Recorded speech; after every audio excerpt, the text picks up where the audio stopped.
The market looks messy right now, and that's exactly when people start writing the whole cycle off. But the crowd is staring at the wrong clock. The real decision is where Bitcoin finishes the month. Month end is where portfolios get marked, so it matters even when the price feels stuck. At the same time, gold is already at new highs, and silver is pushing too. Most people read that as a warning for Bitcoin, but sometimes it's the opposite. It can be the backdrop for risk to expand. And Oz is going to mark one level on Bitcoin that decides the tone into the month's end, and then we'll tie it into gold and silver and what it implies for Bitcoin, Ethereum, and by greater reason the alts. And we'll also address Supercycle talk properly and what needs to be true and what would break that view.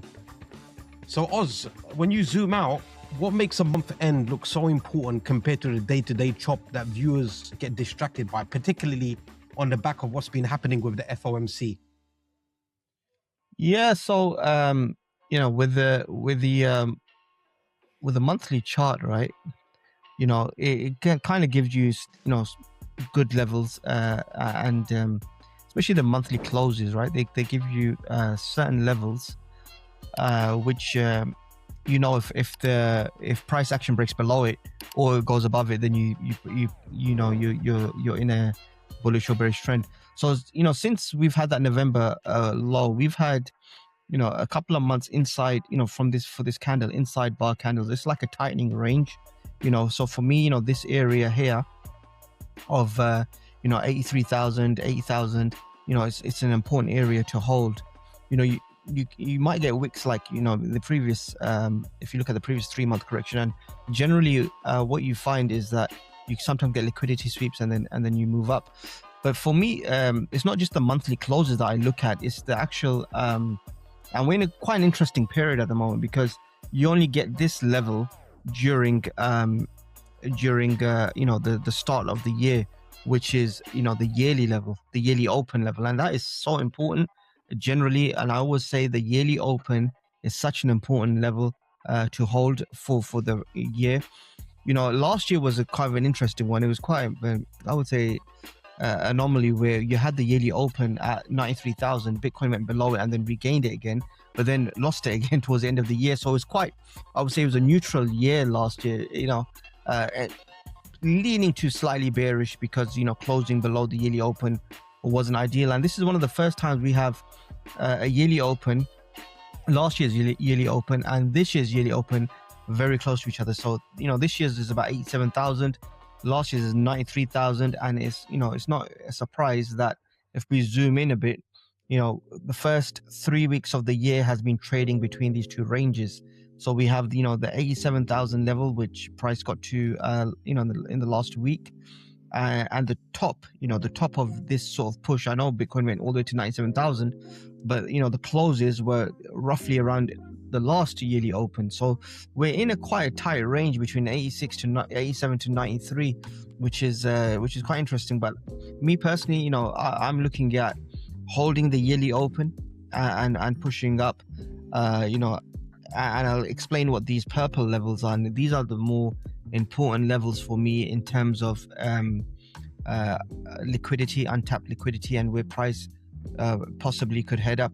So these are monthly NPOC levels, which basically mean monthly levels that haven't been revisited. So they're open levels, and price is normally a magnet for these levels. So if you just look at one example, for example, last year, so in June 2025, we created this NPOC monthly level that hadn't been tested until November 2025. So it was open for a very long time.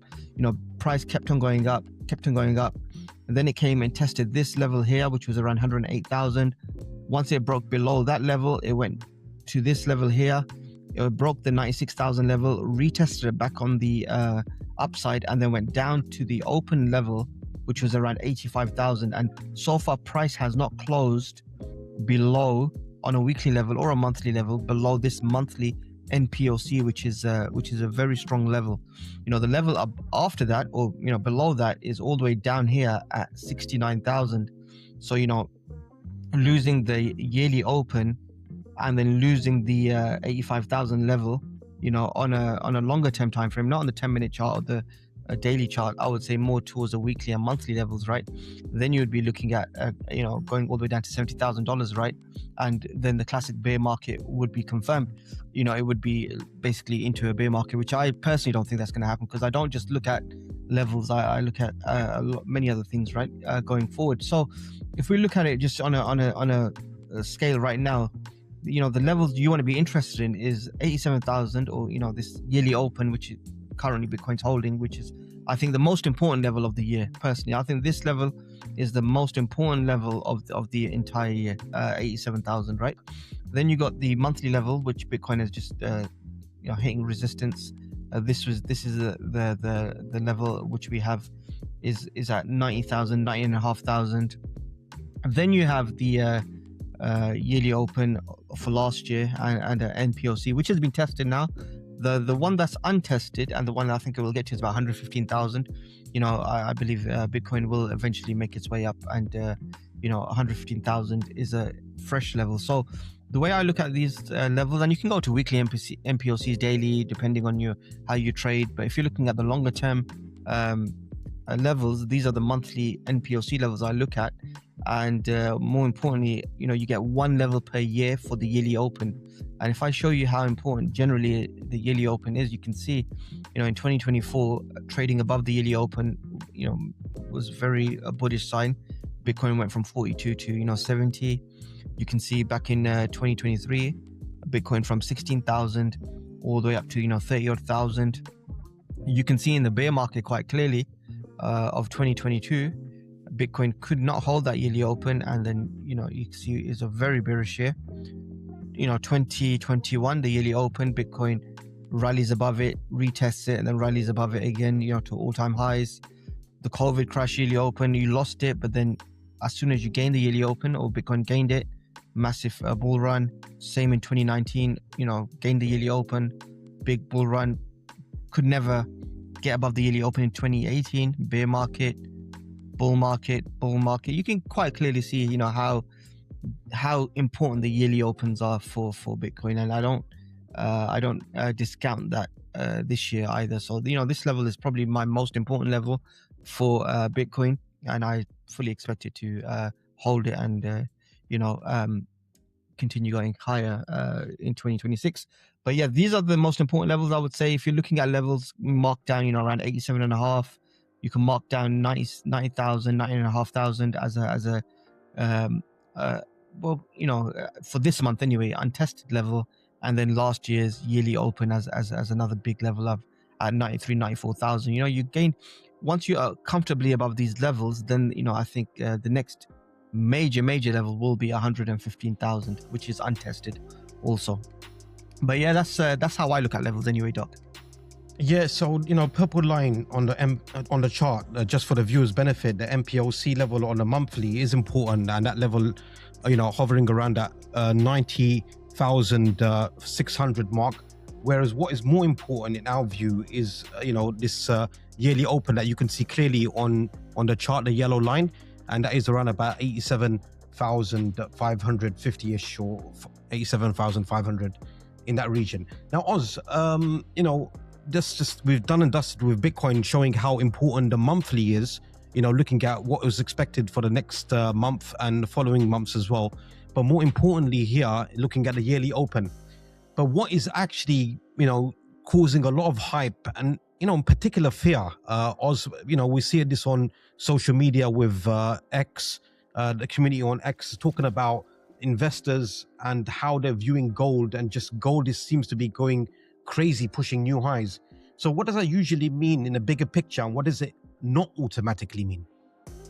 Yeah, so with gold, gold is, to be honest, let me see, this is one of my charts, right, for gold. So back in a let me just take off the yearly opens and that. So back in, I would say,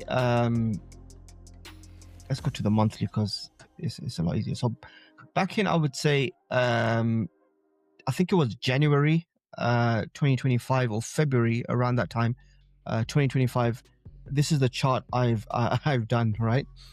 And honestly, I expected gold to get to the 0.618, to the 1, I really didn't expect it to get to the minus 1.618. If I got to that, I was, it could get to that, as you know, we see it now. It has got to that, right? But I didn't expect it, because that would have been a mad run, right? But what I definitely didn't expect it to get to my final level, or one of the highest levels, at the 2.618, which is crazy. And gold has gone parabolic, right? But this is not a time to be buying gold after this parabolic move. Back in when I first did this chart, I think gold was around here. And you can go back on X, and you can go back to see, I think, January, February, March, in that sort of period where I did this chart, and I was saying, these are my 1, 2, 3 levels, right? That would have been a time, okay, to buy gold. You could have bought it at about 3,000. Now it's hitting one of my final levels, right?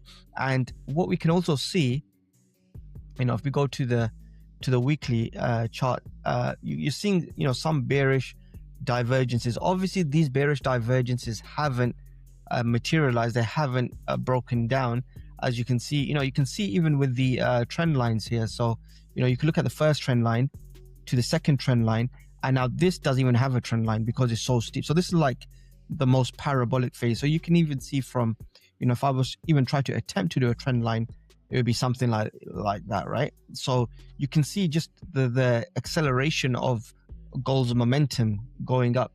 And personally, it's at very, very it's at the minus 2.618, right? From where I think the top could be. Actually, I do have another level, the minus 3.618, if it gets to that, but I wouldn't be betting on that personally, right? I could be wrong. It could get to that, and it could carry on. But what I am seeing is this is basically the fifth wave of gold.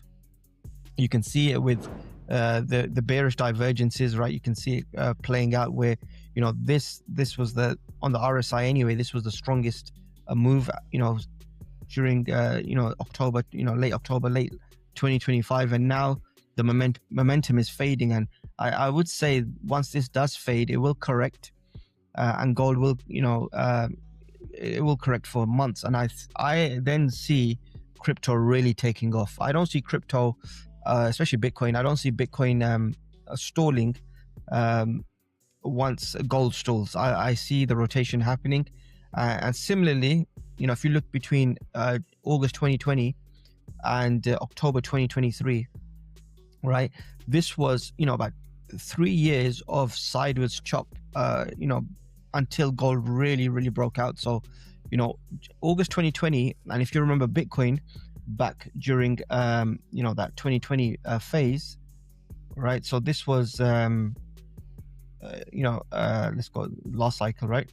So this was 2020, and so gold topped around this phase here when Bitcoin was around $12,000, and eventually Bitcoin went to $65,000-$70,000, while gold was basically in its sideways accumulation. So again, and you can go back to other examples, and you'll see a similar sort of thing. So I do see gold. I don't see gold continuing to go up, just on momentum, even basing on momentum, where you have the angle of the trend lines where they keep, they will become steeper. I think you're coming towards the end of this gold move. I wouldn't be buying gold here, put it that way, right? I would be selling gold.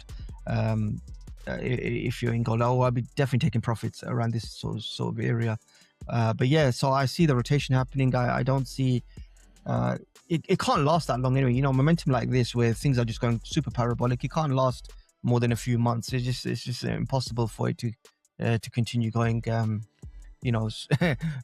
like a rocket. But we'll wait and see what happens in the next month or two.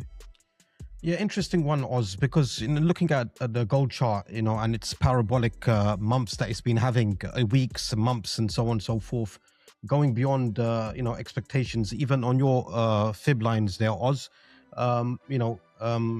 superseding any type of levels, going into the upper levels that you would charted way back some time ago. But linking, you did mention Bitcoin there. A lot of people do think, Oz, that okay, and rotation's ended, nobody's going to actually, risk off into Bitcoin. But when, gold does run like this, does Bitcoin typically act like the higher beta version, or does Bitcoin still need its own confirmation before it responds, talking about rotation here? What happens generally is when gold tops, right, or tops a local top or a minor top, like we see in 2020, right? So Bitcoin from 3,000 went to around 10,000, 14,000, corrected back to 8,000, and then it went to that 60,000. Then it went to that parabolic move. So what you normally find is, and even if we go back into 2016, right? So you can see gold topped, from its bottom, gold topped, around June 2016, and Bitcoin didn't top until December 2017, so a whole year after. And what you normally see is after gold does do its thing, it tops, the rotation happen, and also alts and Ethereum also, because what you notice is gold doesn't gold is the big player, right? Gold is, you can call it, inflationary. People are scared of inflation, so they're trying to put their money into gold, risk off, defensive, and all that sort of stuff. But then we have copper, which is the metal that we want to see basically start going parabolic. So you can kind of see during August when gold topped, right, copper continued. So that's growth.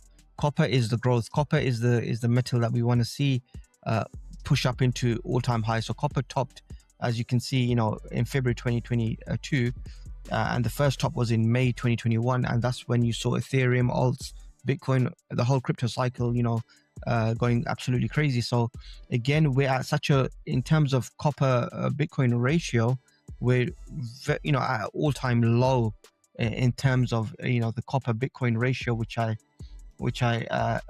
copper gold ratio, which is at an all-time low. If you think about where we are right now, it's even if you go back to 2020, which was the turning point for the cycle, for when we look at it in terms of crypto, and going back even in the great financial crisis, you see the ratio bottoming higher than where it is today. And what I do notice though is I am seeing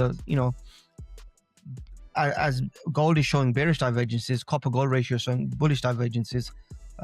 Again, they have to play out. You have to, this trend line that I drawn way back has been going on since 2024. So you can almost say it's a 2-year trend line, right? That really needs to, on the monthly, you can see it a bit more clearer. So a monthly break of this would signify the rotation, in my opinion, and this will happen. I'm quite certain of it. It will happen. Gold can't go up forever. It's just not how it works, right? But so I think the rotation will happen, and gold will start to correct, and I believe Bitcoin and crypto as a whole will push up again. Yeah, so viewers, if you want more details on the copper, gold, ETH BTC, there's a link in the video that you can see the tag. Just tag that and just watch the video after you've seen this one. Now, Oz, silver, different to gold here. Why do serious macro traders treat it as some type of different kind of read, even though you can see the chart in front of you, similar parabolic moves that's been happening over the last few months as well?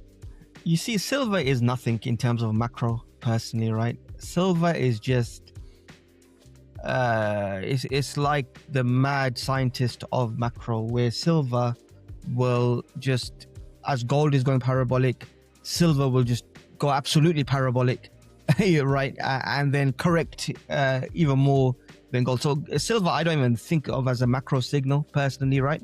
The two main signals are copper and gold.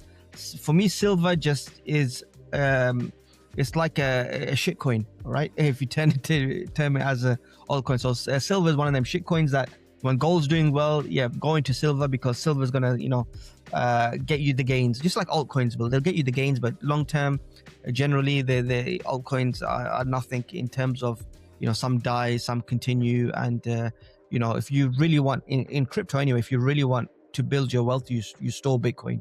Similarly, in the macro scenario, you store gold, because gold is the tried and tested. Silver is just, I don't even take silver as a signal. I just look at it. If gold's doing incredibly well, then you educated guess, yes, silver's going to go parabolic as well. When gold starts to correct, yes, silver's going to correct heavily as well. So just likewise, in terms of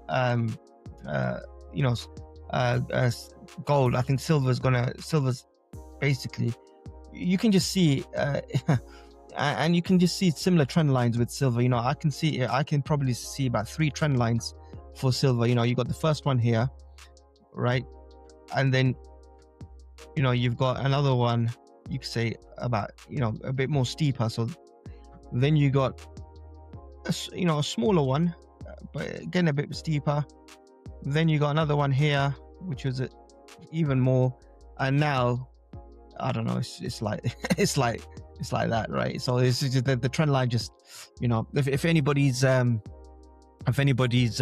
familiar with hyperwave, probably it fits into some sort of hyperwave theory, right?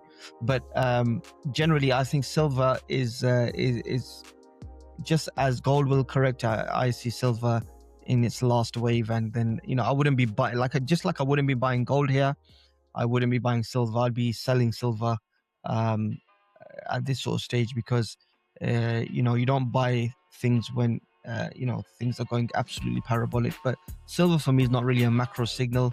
I tend to look at copper and gold more, and I take it from there. Now, Oz, there's been a lot of chat recently, particularly with CZ coming out in an interview talking about the Supercycle. Everyone, the Supercycle is all the rage, and this is something that we did discuss about the 4-year cycle as well. And he mentioned it from a macro perspective, Oz, that US being very pro-crypto, other countries following, and he thinks that will break the 4-year cycle. Now, Oz, this super cycle has been thrown around like a slogan. What would actually need to be true for that word to actually make sense? This super cycle, maybe define it for the viewers, and then think about the consequences of this actually happening, or if it is actually happening. Yes, you see, for me, super cycle or this cycle, I don't really look at it in that sort of terms. I look at it more on the chart level. And for me, like I said before, with credit, where we have basically credit not tight. Okay, so this is one of the credit charts I look at. For me, as long as credit is actually doing well, right? It's not about a cycle, it's just about liquidity, liquidity in the system. The plumbing is fine, the markets are going to continue. For me, credit is everything, rather than just looking at numbers on a chart, 4 years, 5 years, and so on. It doesn't work like that. The macro system is a lot more complex than counting 4-year, 5-year cycles. Yeah, they might go into 4-year cycles, they might have 5-year cycles, but things break all the time, and I think people are always looking for a reason why they break, but you have to look at the wider macro picture, in my opinion. And a lot of talk is on the ISM, right? Generally nowadays, if I can show you, the purchasing, the PMI, right, index, where this is the rage nowadays, that the ISM or the purchasing managers index, right, is not above 50, and basically all this chart is, and I was explaining to the members last time, is just a copper gold chart. If you have this chart, right, let me just copy this, right? So if you have this chart on copper and gold, and I'll show you how similar it is in terms of why, another reason I don't see the ISM and copper and gold very similar charts. And this is where you'll see, so you got copper and gold at the top, you got ISM at the bottom, where you have to be above 50 basically to be in growth. And you can see every major bottom, right? So this is the great financial crisis. Copper, gold, towards the end at the bottom, 2009. Again, you get a bottom here in 2012. Again, you get a bottom here towards crypto's bottom as well, if you remember back in 2015, and then you start moving up. Here you get the COVID crash bottom, copper and gold, growth bottom. Again, we're at a bottom. We're at these bottoms. So these major bottoms are the great financial crisis. I don't think we're there yet, right? I don't think we're there. So you got this one, which is the great financial crisis, where it came down to 34. You got the COVID crash, which came down here to but it came down to around 40, 41, and then in between you got these sort of levels here, which are where we are right now. So you got this 47 sort of level, and from here I think we're gonna go up, and then we're gonna come down for the real bear market. Right now I don't believe it is the real market. We're just at a level which is a very historical level. You can go back all the way, you can go back all the way to 1998, 1999. This sort of 45 to 47 level. This is quite a level as a bottoming level for growth, and it's not a surprise where gold is going parabolic, silver's going parabolic, and the rotation is going to start. Where growth is going to take over. Copper's going to outperform gold in the next year, I would say, right? And what we'll see from there as well, credit hasn't broken down, so that's another key factor. So you got to put all these factors in, and then you can call it a super cycle, you can call it what you want, but what in my opinion is going to happen is the markets risk on is going to continue, and it'll continue for some time until we see the breakdown of credit, and that's when the true bear market or recession or whatever you want to call it. You won't get a recession from these numbers where it's at the bottom. Where did recessions start? If you think about it, right, recessions don't start until things are actually parabolic, and there's a lot of you could say sentiment is at a different end. So me personally, just watching credit, once that breaks down, then I would say we are in a true bear market or big recession or collapse, depending how low we go. Also in the ISM, it's just how things work, in my opinion. There you have it, viewers. Our opinion, still things are looking nice and juicy. And for you, what matters most to your convictions right now? Bitcoin monthly end, gold and silver highs, breakout, super cycle chat. Comment one of these and let us know. We'll respond to those, and see you guys in the next one.